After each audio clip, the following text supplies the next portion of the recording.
Today, we're diving into a story that feels like it's being pulled in two completely different directions at once. It's a tale of two Brazils. One is making these incredible promises on climate, while the other is, well, it's threatening to tear it all down. And right in the middle of it all is the fate of the Amazon. So let's unpack what's really going on.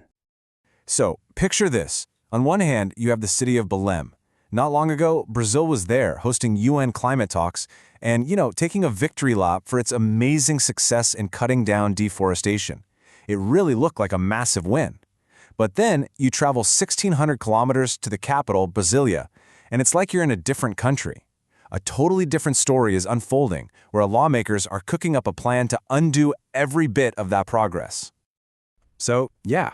At the very moment the world is patting Brazil on the back for its environmental leadership, there's this huge legislative battle brewing just under the surface, a fight that could literally wipe out decades of environmental policy. And things are moving fast. I mean, really fast. Back in August, President Lula used his veto power to block the most harmful parts of a new environmental bill. Then, in early November, you have the big climate summit in Berlin. But get this, a vote is on the calendar for as soon as November 27th to just overturn all those vetoes. That timing? It's definitely not a coincidence. Okay, so what is this proposed rollback that's causing all this drama? What does this law actually do? Let's get into the specifics of this legislative assault. The whole fight really boils down to this one number, 63. That's how many environmentally disastrous provisions President Lula blocked from becoming law. 63. And now Brazil's Congress, pushed by some really powerful lobbies, is trying to strike down every single one of them. And these aren't small changes, they're huge. First, there's something called self-licensing.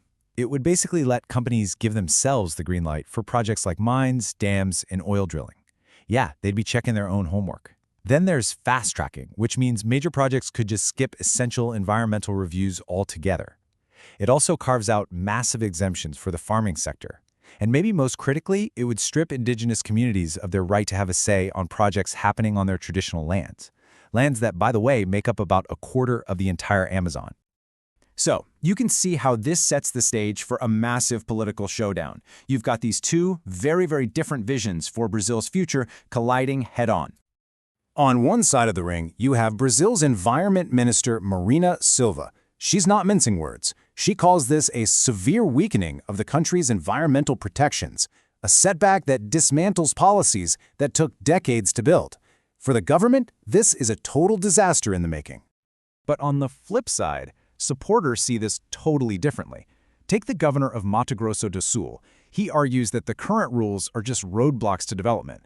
He says, look, society is demanding faster growth, and these reforms are just about getting those obstacles out of the way. So, who's actually going to win this fight? Well, a lot of experts are pretty pessimistic.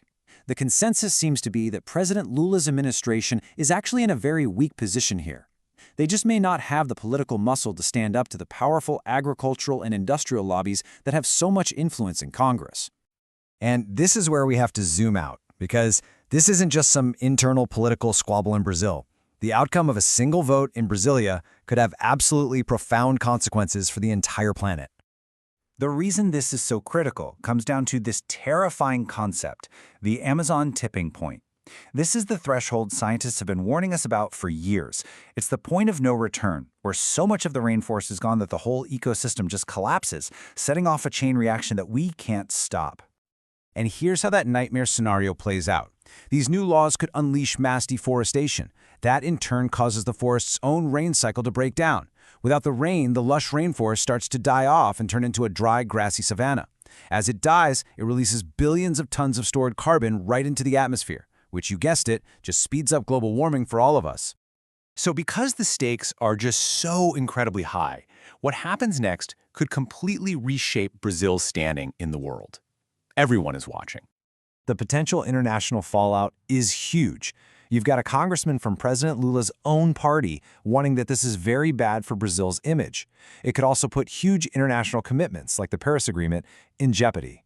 And it might even directly mess with major trade deals like the one with the European Union. Which brings us right back to where we started, a nation standing at a crossroads. Just weeks after being hailed as a climate hero, Brazil's Congress is about to make a monumental decision.